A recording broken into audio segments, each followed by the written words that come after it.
Muy buenos días. Aquí este viernes estamos ya en cabina para ustedes, quienes nos escuchan en 106.9 Radio. Tenemos ahora a Ludin Caballero. Ella es directora de operaciones de programas de Save the Children. Bienvenida, Ludin. Qué alegría tenerte acá en cabina esta mañana. Bueno, buenos días, Celia y audiencia de Radio Maya Visión y tu programa tan escuchado. Yo soy la agradecida por estar en esta reunión conversando de temas cruciales para la niñez y la población en general. Así que muchísimas gracias. Es un gusto tenerte y precisamente es la razón por la que considerábamos que era muy importante que estuvieras con nosotros esta mañana. Los datos de nuestra niñez son tan fuertes. Tú, además de ser directora de operaciones de programas en Save the Children en El Salvador, también has asumido representación de este organismo internacional en lo que se conoce como el Grupo de Protección de País, el Grupo Humanitario, donde están varias instancias interinstitucionales, tanto nacionales como internacionales, y trabajan también con instancias del Estado. En ese marco hay una situación que valdría la pena que nos comentases. Para empezar por ahí, ¿cuál es la situación actual de nuestra niñez? Hemos enfrentado una pandemia a casi 2 años ya, de 2 años lectivos, que no ha habido presencia, que no ha sido presencial la educación prácticamente. Eso ha tenido algún impacto en nuestros niños y nuestras niñas. La brecha en términos de digitales, la brecha de alcance de el poder tener clases en línea, pero también una situación en medio de una pandemia en donde habría que plantearnos si nuestros niños han estado adecuadamente alimentados, si nuestros niños no han estado en riesgo frente a condiciones de pandemia y post-pandemia. ¿Cómo Save the Children, desde los análisis, los estudios y la atención directa de niños y niñas y adolescentes en El Salvador, ha visto esta situación en la pandemia y todavía en la pandemia, pero post medidas de emergencia, sobre todo las relacionadas al confinamiento domiciliario? Sí, bueno, nosotros en Save the Children estamos desarrollando constantemente análisis de coyuntura relacionados con las afectaciones a la niñez. En ese sentido, inclusive antes de la declaratoria de cuarentena por el presidente de la República, ya los diferentes estudios nos estaban indicando que la niñez se encontraba en una situación de vulneración exacerbada. Bueno, hemos venido de índices para iniciar quizás desde el año 2014-2015, donde un informe de UNICEF declaraba que El Salvador estaba entre los países más violentos del mundo, y en el tema de niñez era el país que ocupaba el primer lugar en el índice de homicidios en relación a una tasa de homicidios con un denominador de 100,000 personas. En ese sentido, El Salvador estaba presentando cifras de 27 homicidios de niños y de niñas por cada 100,000 habitantes, lo que lo colocaba en el primer lugar, inclusive arriba de países con una declaratoria de guerra. Por ejemplo, en Irak, el índice de homicidios estaba superior en El Salvador. Si bien este índice ha ido reduciéndose conforme según las estadísticas nacionales, también se han reducido los índices de homicidios en general. Es también cierto que muchas de las otras vulneraciones a las que tú hacías referencia están presentes en el hogar, en la escuela, en el camino que el niño cruza desde la casa a la escuela y en su entorno comunitario. Entonces, en Save the Children veíamos con mucha preocupación, por ejemplo, que algunos temas relacionados con el tema de salud, con la nutrición, pero el tema de de violencia que enfrenta lo está iniciando desde sus primeros años, desde la primera infancia. De hecho, las estadísticas con las cuales ahora contamos indican que la violencia hacia la niñez, inicia, si lo queremos hacer un poco más expandido, desde la violencia institucional que se ejerce cuando hay negligencia en la atención al parto, en la atención al primer año de vida, en la alimentación que pueda tener, en el castigo físico al cual es enfrentado, justamente por la falta de atención que ha tenido la madre cuando está embarazada y cuando está teniendo o tiene niños menores de 1 año o de 5 años. Entonces, la primera violencia a las cuales los niños se enfrentan es al castigo físico y al trato humillante. En ese sentido, pareciera que ese aspecto no es tan importante, pero es tan crucial porque el niño y la niña va entendiendo que la violencia es la forma natural de relacionamiento que hay.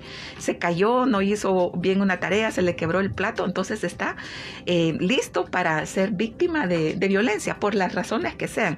Y de esa manera va configurándose un escenario a tal grado que cuando llega a los años de la adolescencia, lo más natural es el ejercicio de la violencia entre pares, entre los adultos y entre las generaciones un poco más grandes. Estamos como acostumbrados a ver la violencia ejercida por niños de grados escolares superiores contra los niños que van entrando.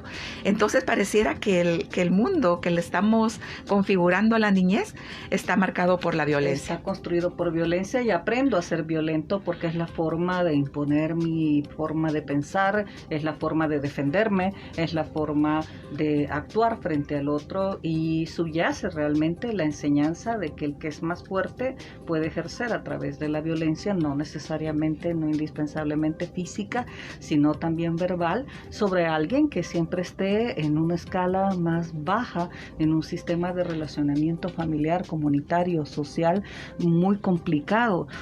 Save the Children era de las organizaciones que con más fuerza había impulsado en la Asamblea Legislativa una propuesta en donde se derogaba prácticamente un artículo de la ley especial de protección a niñez y adolescencia, donde por muchas razones, quizás tú nos lo explicas, pero quedó legislado de que era legal hacer la corrección física a un niño, a una niña, a un adolescente. Luden, ¿por qué eso quedó en nuestra legislación? ¿Qué explicaciones hay sobre eso que legalmente es admitido a ejercer, así se llamó, corrección física a un niño, a una niña? ¿Y qué fin o cuáles son las expectativas actuales con respecto a que ese artículo sea derogado?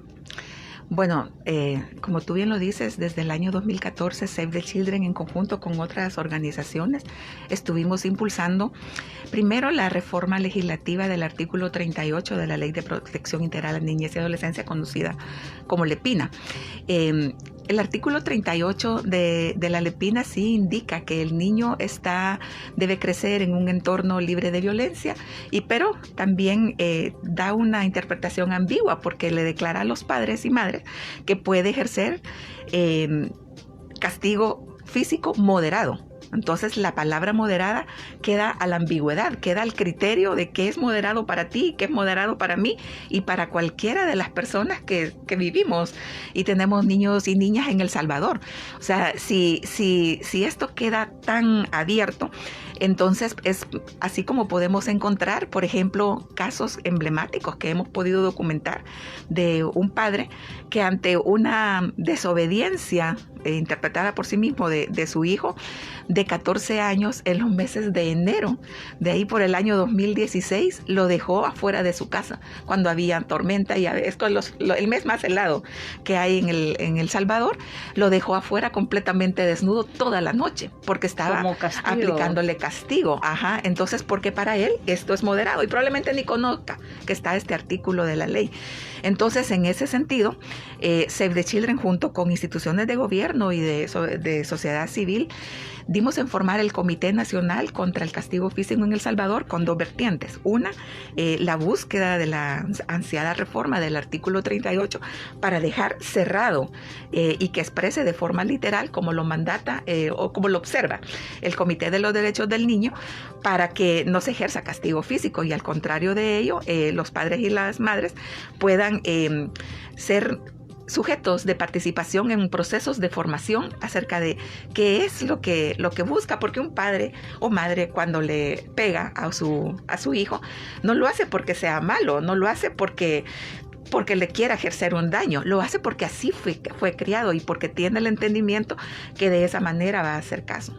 Entonces, si una familia es capacitada acerca de cuáles son, según la literatura y las buenas prácticas que han sido documentadas de países incluso cercanos como Costa Rica, la pueden llevar a la reflexión acerca de cuando un niño o una niña entiende una indicación, ¿qué dice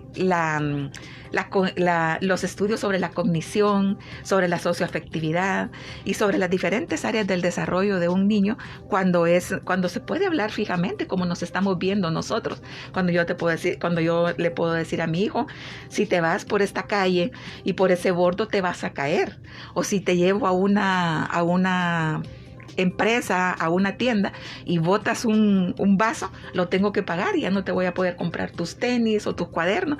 Pero si yo te lo explico, probablemente el niño va a tener mejor cuidado cuando lo hace. Pero si esta comunicación no está al interior de la familia y no la hemos fomentado desde las instituciones, probablemente seguimos haciendo estas mismas prácticas y el niño va a hacer se va a caer o va a hacer cualquier acto que los padres consideren digno de castigo físico. Entonces la ley no solamente que nosotros buscamos reformar, no solamente está en la prohibición, sino que en la necesidad de la inversión por parte del Estado para formar a padres y a madres desde la escuela, desde las organizaciones y demás. ¿Ha habido interés en la Comisión de Niñez y Familia de la Asamblea Legislativa actualmente sobre esta iniciativa? ¿Han logrado Save the Children junto con a otras organizaciones que están alrededor de esta campaña, la llamaré de esa manera, volver a poner el tema en el interés de diputadas y diputados? Bueno, nosotros hemos tenido un amplio recorrido por la Asamblea Legislativa en las diferentes legislaturas que han habido.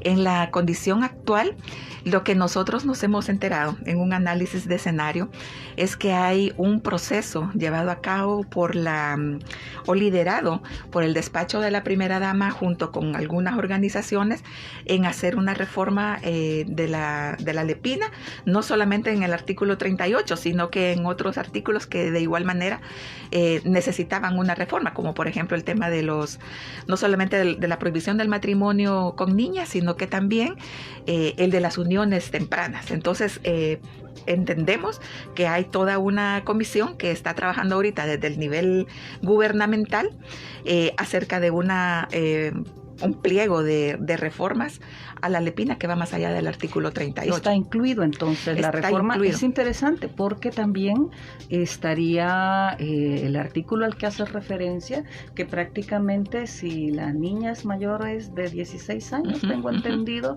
y es aceptado por parte de la niña y sus padres efectuar un matrimonio, independientemente la persona sea mayor de edad y tenga relaciones con una niña menor de 18 años, la ley permitía se aceptase esa situación y ciertamente quienes trabajan por la protección integral de la niñez planteaban de que era un artículo que también debería de ser derogado.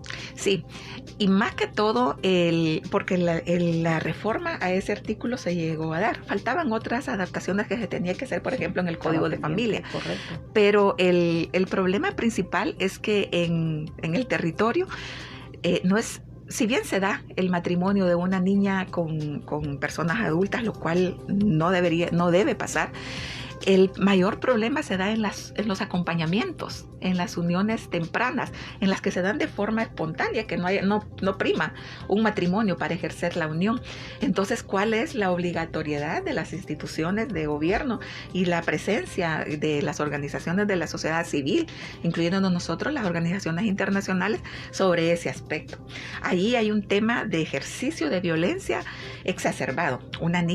Lo presenciamos en el territorio, niñas de 14 años con el consentimiento de los padres que no van a un matrimonio, pero que están en acompañamiento por diferentes circunstancias, ¿verdad? Inclusive la exacerbada pobreza, la falta de alimentos, y una persona que venga a un hogar y quiera acompañarse con la niña, hay como acuerdos intrínsecos que se dan y hacen que la niña, pues en algunas ocasiones, sea como la persona que sufre en razón de que hay un apoyo económico por parte de hombres de 30 años en adelante o de cualquier otra edad que apoyan a la familia, y en razón de la pobreza, pues entonces alguien se sacrifica y esa es la niña.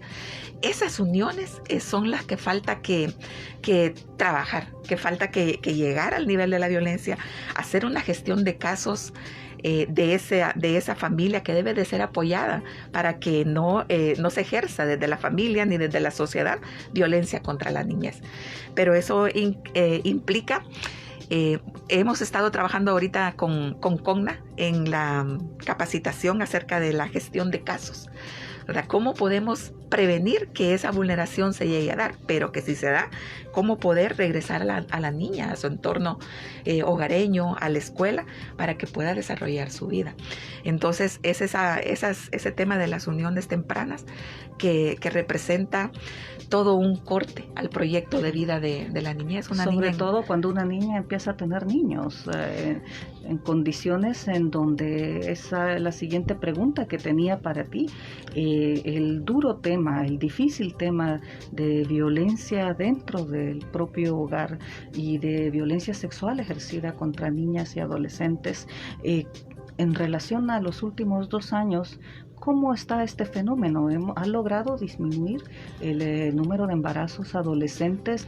¿Ha logrado disminuirse en materia de niñas que han sido violentadas sexualmente, están embarazadas? Leía que la Red de Atención de Salud Pública reportaba un aumento alarmante de partos de niñas entre 12 años a 16 años, y que eran producto de sus familiares los embarazos. Estamos hablando de violaciones. Sí, bueno, en El Salvador se ha documentado que el 65% de los casos de embarazo en las niñas y los niños es cometida por una persona conocida, su pariente, su tío, o a veces la vecindad. Entonces, en el año 2020, que fue un año tan atípico, tan profundamente violento hacia la niñez, justamente resulta en estas estadísticas. Una media de embarazos en la niñez que ronda a la niña de 11 años. Una niña que está, en los inicios de la adolescencia y que en razón del embarazo, pues corta toda posibilidad. Solo se le augura situaciones más complicadas que las que ya tenía. Su cuerpo no está fisiológicamente todavía preparado para gestar un embarazo y para el parto. De hecho, los índices de mortalidad materna en general aluden al embarazo en la niña adolescente, en razón de esta circunstancia fisiológica. No obstante, con toda la situación que ya traíamos durante la pandemia, se exacerbó debido al confinamiento, en los cuales pues muchas familias se dieron cuenta que la comunicación en el hogar era muy poca y de muy baja calidad. Nosotros hicimos un estudio de percepción de niñas y niñas acerca de todas las áreas de educación, de salud, y realmente se da uno cuenta que en las familias hay muy poca comunicación, y que la comunicación entre padres y niños está basada en la emisión de órdenes simples: alcánzame la sal, anda, trae leña, pero no en una conversación fluida. Aparte de eso, hay hogares en los que ya se dan estas situaciones de acoso, no solamente para llegar al abuso, a la penetración sexual, sino que también otras situaciones que hacían sentir mal a la niña, como por ejemplo miradas, como por ejemplo el lenguaje corporal y el acoso. En las primeras etapas de la violencia sexual, el acoso que se estaba dando, que se materializó más producto del confinamiento. Entonces, eso podría explicar el aumento de embarazos en niñas en niñas adolescentes, y en razón de ello, pues el parto. También el hecho de que una niña esté teniendo otro niño a tan temprana edad, la condicionan a que durante el mismo periodo de la adolescencia presenta un segundo embarazo. O sea, cuando la niña ya llega a los 18 años, ya no es el primer embarazo, sino que en razón de la continuada violencia sexual está expuesta a 2 e inclusive casos de tercer embarazo.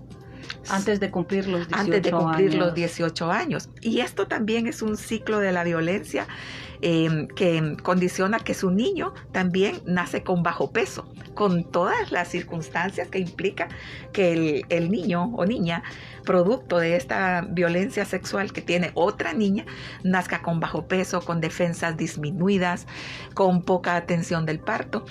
Porque quiero decirte, Celia, que los casos que tú estás conociendo y que has mencionado muy bien son los que se registran, son los que llegan a la atención del Sistema Nacional de Salud. El subregistro, la cifra negra en esto debe de ser. Las niñas grande. Tienen a sus bebés en sus casas, entonces no pasan por el sistema de salud.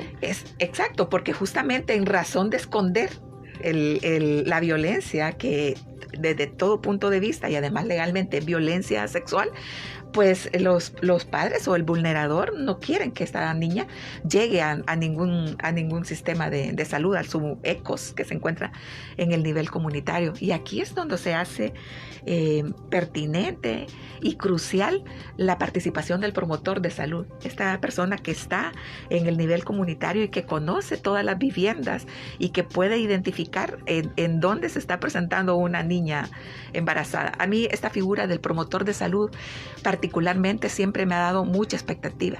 Cuando un promotor o promotora de salud realiza este trabajo de forma consciente, capacitada y además tiene los implementos y las facilidades para hacerlo, ese se vuelve un ente de desarrollo impresionante para la comunidad. En el nivel primario, el nivel comunitario, frente a una situación que va más allá de la atención de la emergencia misma, sino en la prevención y en detectar tempranamente también una serie de circunstancias sociales que al final de cuentas vulneran derechos de niñez y adolescencia.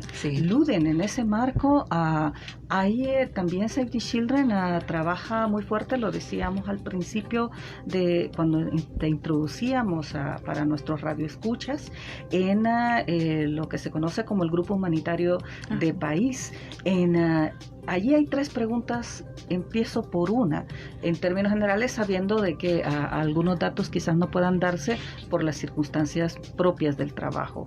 Estamos hablando de niños, niñas y adolescentes, y estamos hablando también de coordinaciones interinstitucionales que requerirían manejo de información con delicadeza. No obstante, sí hay elementos que pudieras darnos con el objeto de que nuestros radioescuchas puedan entender la dimensión de cara a derechos de niñez y adolescencia con respecto a el fenómeno que persiste lamentablemente de desplazamiento interno por violencia.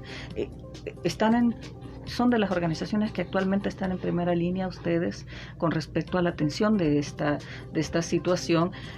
¿Cómo está afectando antes de la pandemia, en la pandemia y ahora post pandemia el tema de desplazamiento interno a niñez y adolescencia, desplazamiento por razón de violencia o de violencias, y cuáles son actualmente las acciones que desde el Estado tenemos una ley, falta un reglamento a esa ley, pero eso no debe de impedir que se cumpla una resolución constitucional y el cumplimiento de la ley misma que pone a niños y a niñas en primer lugar de atención. ¿Cómo estamos frente a ese tema de cara a nuestros niños y nuestras niñas?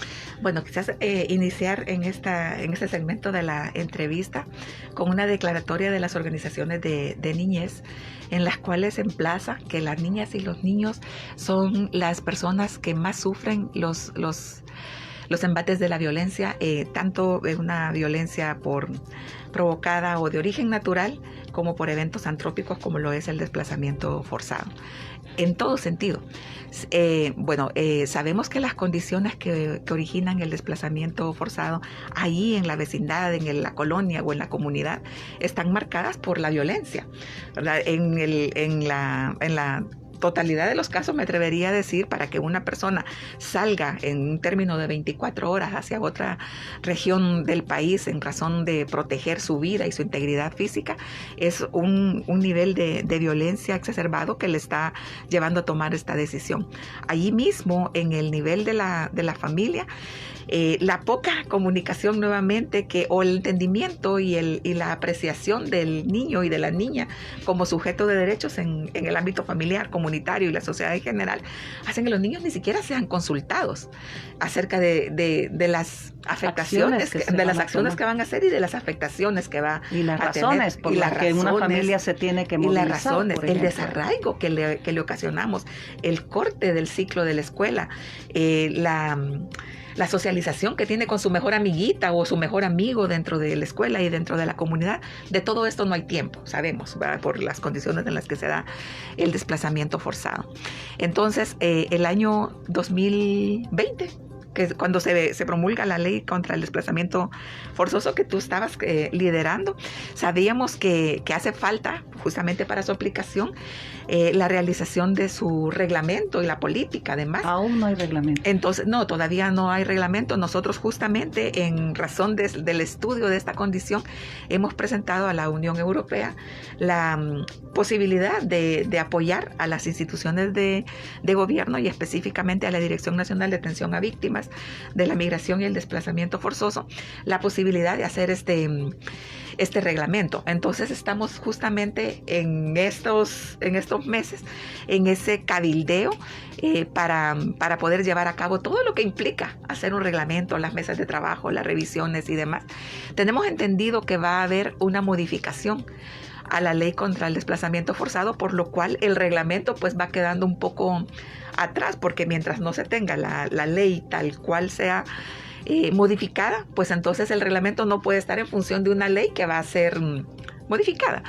En esas instancias estamos ahorita. ¿Qué aspectos se modificarían en la Asamblea Legislativa con respecto a la ley y en términos cuantitativos? ¿Cómo está el fenómeno? ¿Persiste el desplazamiento forzado? ¿Ha aumentado? ¿Ha disminuido? ¿Cómo se comportó durante la pandemia y cómo se expresa actualmente? Mira, nosotros durante la pandemia, justamente en razón de los programas que tenemos de atención a la violencia, hemos podido identificar esas cifras ocultas o cifras negras, como tú la llamaste, porque no llegan a la autoridad, no se registran institucionalmente. Porque justamente lo que la familia busca es pasar desapercibida de toda, inclusive de su vecindario, y no digamos de las instituciones, en razón del miedo que legítimamente les asiste. Entonces, nosotros justamente en el equipo humanitario de país, en asocio con ACNUR y con otras organizaciones, hemos podido hacer el ejercicio de movilización hacia la comunidad para poder identificar dónde están y asistirles, porque en razón de la pandemia estas familias estaban como en mayor vulneración, ¿verdad? Porque no había la posibilidad de tener acceso a los medios de vida. Si alguien era, por decir algo, ojalatero en la comunidad de origen, pues no tenía las posibilidades de hacerlo al lugar donde se había desplazado. Entonces, el aseguramiento de por lo menos su ración alimentaria, la ayuda humanitaria inmediata, en general, el primer nivel. Sí, entonces tuvimos que hacer un proceso bastante de territorio para poderlas identificar y para poderles llegar con la ayuda humanitaria. En el caso de Save the Children pudimos atender a 130 familias, 130 casos en esta condición, y sabemos que todas las otras organizaciones que estamos integradas al equipo humanitario del país y específicamente al clúster de protección también estaban ejerciendo esta labor. Hay estimaciones, para comentar de las cifras, estimaciones del ACNUR que indican que un aproximado del 1% de la población salvadoreña se encuentra en una situación de desplazamiento interno forzoso. Pero también, si esto es una estimación, porque a veces en términos del manejo de estadísticas es complicado, pero lo que sí son datos duros es la cantidad de solicitudes de refugio que salvadoreños están teniendo en países como Estados Unidos, y México y España. Entonces, estas cifras se han aumentado. Tengo el dato, pero a la vez el hecho que haya el número incrementándose cada vez más indica que hay una situación que hay que prestarle atención y atender, porque son casos de familias que verdaderamente están pasando una situación de violencia profunda. ¿Hay una idea de cuántas familias han vivido desplazamiento interno en nuestro país y que posteriormente han migrado y son solicitantes de refugio en otros países? Así es. De hecho, se ha estimado que una persona que migra, por lo general, ha tenido hasta incluso 7 desplazamientos internos en la primero República, en el país, antes de tomar la decisión de cruzar la frontera internacional. Entonces, en estas cifras de personas que llegan a las oficinas de migración o al primer agente migratorio y que se declara en una condición de desplazamiento por violencia, hay toda una historia antes de migrar que alude al desplazamiento forzado. Hay una situación, hablabas de la Dirección de Atención a Víctimas por Violencia, migrantes, también del Ministerio de Gobernación, de Seguridad Pública, de Justicia y Seguridad Pública.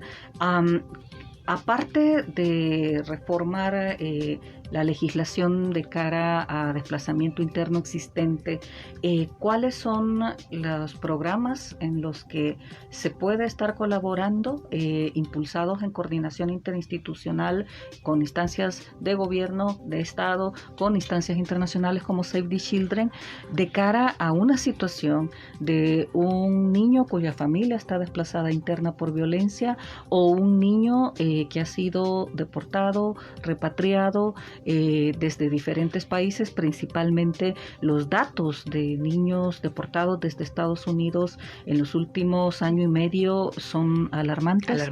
Y los datos, México no dejó de deportar niños ni siquiera en la pandemia. En medio de la pandemia, nuestros niños serán repatriados desde México, nuestra niñez migrante.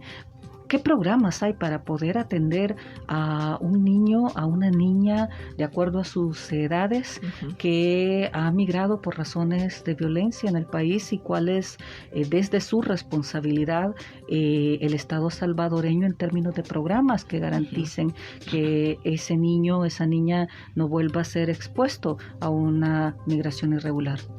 Bueno, sabemos que la misión de las organizaciones internacionales, por lo general, sobre todo en temas de desplazamiento forzoso, pero en todos los temas en general, consiste sobre todo en apoyar la gestión de las instituciones pertinentes al tema. En ese sentido, nosotros hemos podido identificar desde Save the Children el programa que tiene la Dirección de Atención a Víctimas con su albergue específico que sabemos dónde se encuentra, pero que atiende al grupo familiar en general. Y aquí es donde se evidencia la necesidad, no solamente en este programa que tiene el gobierno, sino que casi en todos los programas que se atienden con población desplazada y además con población migrante de manera irregular.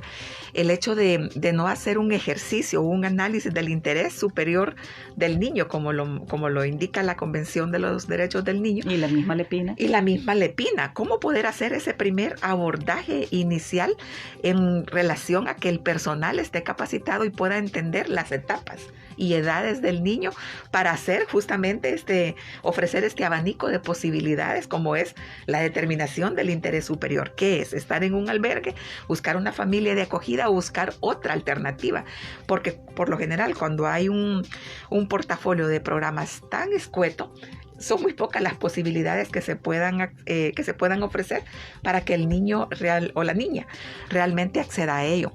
Si se considerara este enfoque de la niñez, por ejemplo, y es algo que el año pasado que hicimos el Servicio Social Pasionista hizo un diplomado para la atención del personal de las OLAF y el personal de la Dirección de Atención a Víctimas en general, considerando los diferentes perfiles de las poblaciones en desplazamiento forzado.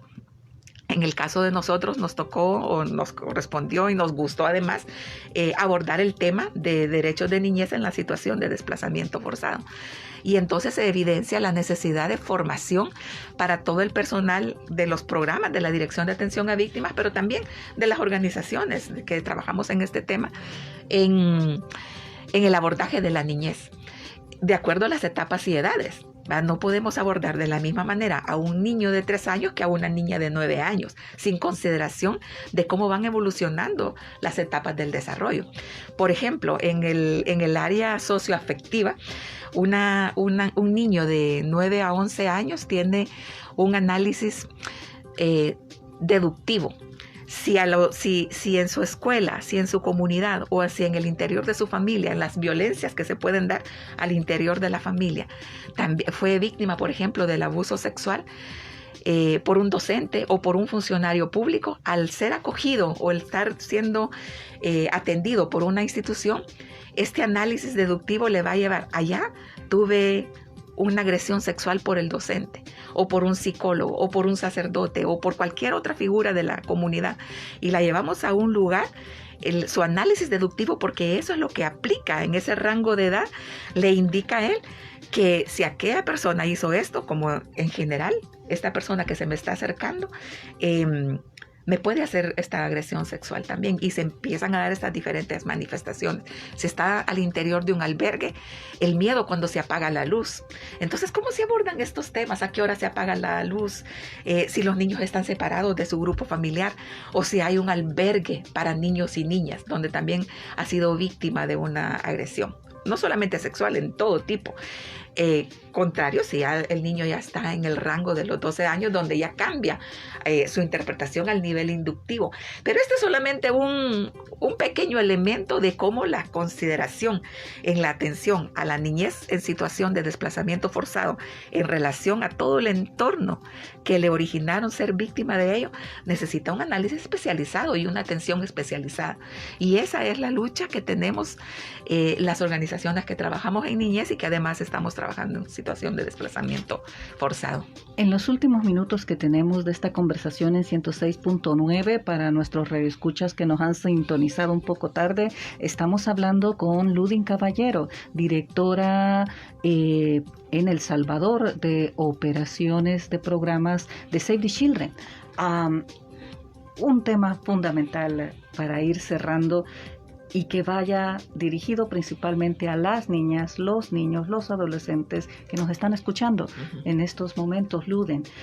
La legislación, la normativa internacional, la legislación, los principios de la doctrina de protección integral a la niñez nos reiteran permanentemente el derecho de niñas, niños y adolescentes de opinar en las decisiones que les involucran, de acuerdo a sus edades, pero respetar la opinión de ellos y ellas. Y nos indican también, tú ya lo mencionabas, que tendemos que entender a niñas y a niños y adolescentes como sujetos de derechos, no como objetos de derechos, y palabras un poco más fuertes, no desde una visión adultocentrista, no desde adultos que tenemos que tomar decisiones por ellos y por ellas. En ese marco, ¿cómo logramos esto? ¿Cómo desde una instancia en donde se esté reformando, por ejemplo, la Alepina, donde se esté conformando decisiones que involucran a niñez y adolescencia, cómo desde el Estado se generan mecanismos para garantizar con indicadores claros de que se han tomado decisiones escuchando a nuestras niñas y nuestros niños? Y ¿qué mecanismos utilizar para que eso suceda realmente? Bueno, esto que tú acabas de mencionar, la opinión y la participación de los niños y de las niñas ha sido el elemento históricamente ausente en la formulación, implementación y evaluación de programas para la niñez por la institucionalidad en general.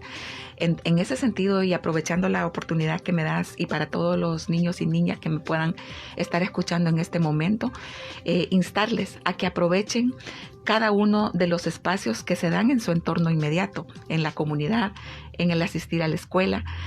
Y este es otro de los temas cuando decimos la escuela cerrada durante la pandemia y ahorita en una reapertura semivirtual. La escuela brinda no solamente las matemáticas, las letras y demás, sino que brinda un entorno de protección a la niñez en la cual puede expresar sus opiniones. Yo animo a la niñez que está escuchando a que pueda iniciar procesos de comunicación primero con su familia, pero para eso requiere también que las instituciones del Estado incluyéndonos ahí, podamos desarrollar los espacios y ayudar a las familias y a los funcionarios que están en el primer nivel de atención a ir abriendo estos espacios, a que los programas que se dan, que se ejercitan, que por lo general son pocos o con poca cobertura, también incluyan este elemento de participación de la niñez, que es un derecho fundamental registrado en la Convención de los Derechos del Niño y en la misma Lepina. Entonces, sí consideramos que en la formulación de cada evento, de cada programa, de cada intervención que se va a hacer con la niñez, requiere la participación y la opinión de ellos. Y no solamente como llevarlos a un grupo donde puedan expresar sus opiniones, sino que con cada niño y con cada niña que tú atiendes. Por lo general es que el nivel adultocentrista que prima en nuestra sociedad hace que eso sea obviado y ni siquiera considerado. Cuando tú vas a la escuela, por lo general, la relación que se establece tiene que cambiarse desde la formulación de la currícula. Cuando tú vas por ejemplo, a un centro de educación parvularia, la misma posición del docente o de la docente en relación al grupo, cómo está configurado los pupitres y demás, está estableciendo una relación de altura que no permite o no da la posibilidad a la niñez de expresarse. Y por la connotación que ha tenido también históricamente la población, los padres y las madres, es como hay una relación vertical entre funcionario y la familia que, lejos de ayudar a una apertura hacia escuchar a la niñez, más bien la profundiza. Entonces, ¿cómo emplear el diseño de la currícula o el diseño de cada programa de salud, que a la base son las instituciones con las cuales tiene interacción la niña y el niño? O sea, en esos momentos, supongamos una familia que se desarrolla en un entorno regular, ¿cuáles son las instancias a las que asiste? Desde que nace, el único contacto que tiene posiblemente es con el registro, porque también aquí hay otro tema, el registro del nacimiento y la obtención de partida de nacimiento, pero con la única institución que tiene relacionamiento hasta por lo menos 4 años de la vida del niño es con el Ministerio de Salud. Entonces, ¿cómo trabajar con estas instituciones para que desde que hace su ingreso, pero como también los ecos, porque esta reforma de salud fue muy buena, el hecho de la configuración, el promotor comunitario, el primera línea, su grupo, en el primer nivel es fundamental. Es fundamental. Y cómo poder llegar él con este otro paradigma de inclusión y de atención, y las cosas cambiarían, porque este mismo nivel de falta de opinión hace que cuando el niño y la niña estén en la edad de la adolescencia, muchas afectaciones que tiene en su entorno de violencia o enfermedades o infecciones de transmisión sexual o la posibilidad de un embarazo que tenga, no es que tenga la confianza para acercarse a un establecimiento de salud. Y aquí es donde esa cifra queda baja. O sea, nosotros nos preocupamos con todos los datos que tú, yo he visto tus columnas, Celia, y todos los datos que tú tienes, pero a la base también hay que reconocer que es lo que está en las estadísticas. Son los registros oficiales. Pero detrás lo que de no ello se dice es muy alto. Es demasiado alto. Entonces, pero no hay esta apertura. Entonces, esto es justamente el trabajo que hacemos las organizaciones, cómo ir ayudando a las instituciones de gobierno que tienen justamente esta interacción inmediata con la niñez y con la familia en general. En el último minuto, si nos está escuchando una niña, una adolescente en condición de violencia en su comunidad, en su escuela, en su hogar, ¿cómo recurrir? ¿Dónde puede llamar? Primero a esa niña decirle que nadie tiene derecho a tocar su cuerpo ni a vulnerarlo de ninguna manera. En ese sentido, aprovechar cualquier oportunidad para llamar al 123 y en ese sentido obtener atención. Este es otro de los retos, cómo poder hacer que esa persona que está detrás de la línea telefónica tenga la posibilidad de ejercer no solamente la toma del registro, sino que de proveer los primeros auxilios psicológicos que son tan claves para que esa niña pueda abrirse y expresar la situación que tiene. A la vez, si tiene una persona de confianza en su entorno inmediato, que puede ser su docente, una amiga o una familia cercana, expresarlo para que busque la atención. La ley da la oportunidad de dar dos formas de ejercer el reporte. Una es poniendo la denuncia, a la cual la mayoría de la población, en razón del miedo que nos asiste por la violencia, son muy pocas las que se dan. Pero el otro también da la oportunidad de hacer el aviso, que se hace de forma anónima y puede ser vía teléfono, y en ese sentido poder tener un sistema preparado para atender esa denuncia. Que este ha sido también otro de los retos, la cantidad de avisos y denuncias que llegan y que no han podido ser ejecutadas. Entonces esto también desalienta el aviso, pero siempre hay que tener esa primera oportunidad, y algunas instituciones también estamos prestos en el departamento, en el municipio y en la comunidad para atender esos hechos. Importante labor de Save the Children, importante labor de este organismo internacional. Niñas, niños pueden llamar al 123 y también recurrir a la persona de confianza en la comunidad, y busquen organizaciones identificadas con sus camisetas, sus colores, sus chalecos, como Save the Children, si necesitan ayuda, si necesitan protección. Ha sido un gusto tenerte en 106.9 Radio. Luden, muy buenos días para ti. Buenos días, Celia. El gusto ha sido totalmente mío. Realmente también esta oportunidad que haces de dirigirnos directamente a la niñez no es poca cosa. Pareciera que es un simple diálogo, pero para esa niña que tuvo la oportunidad tal vez de ir en un bus y escuchar esta entrevista y saber que tiene la oportunidad, pero sobre todo que le asiste el derecho humano a no ser vulnerada por absolutamente ninguna otra persona. Muy buenos días, acá en 106.9 Radio.